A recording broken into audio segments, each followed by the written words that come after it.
Let me start by thanking Norway and the European Union for taking the initiative and inviting our international partners to meet here at the EU offices in Brussels to host this very important meeting that comes at a very critical and important time.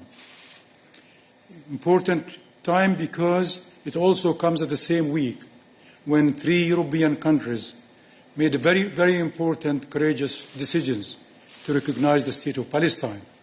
And it comes only a week after 143 other countries voted in the United Nations General Assembly to say that Palestine is ready for statehood and it's time to recognize Palestine.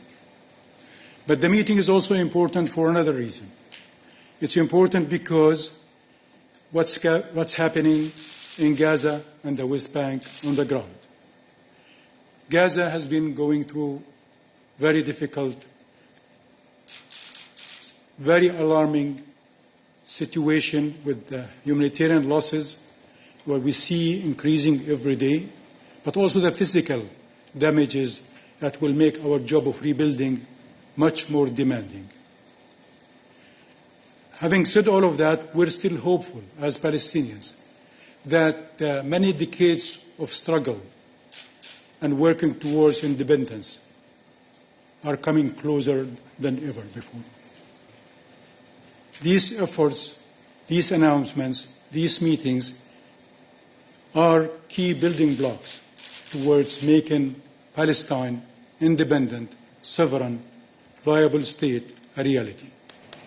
And I believe that all of us, the European Union and the international community that you call here today in Brussels, we must do everything in our power to reach an immediate end of these hostilities, to achieve the immediate release of all hostages, to alleviate the humanitarian catastrophe unfolding in Gaza, but we should not forget what's happening in the West Bank.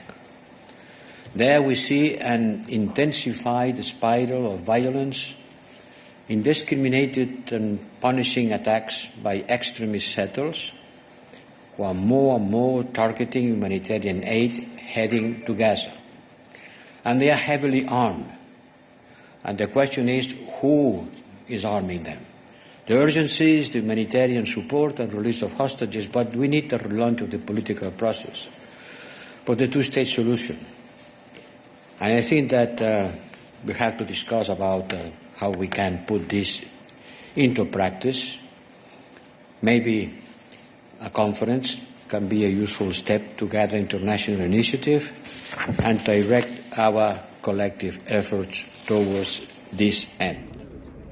I think very wise words were said, and in the interest of time I will not repeat them, but we know how dramatic the situation is. Obviously, in Gaza, with the extreme suffering, we need a ceasefire, we need humanitarian efforts, but we also need to take better care of the Palestinian authorities that we do have, because there is no alternative, and I think we are all convinced there is no alternative in the long run to a two-state solution. A two-state solution requires a Palestinian government. Norway is one of the countries who have recently recognized Palestine as a state, but countries that have recognized and countries who have not yet recognized do agree across the board that the outcome must be a Palestinian state.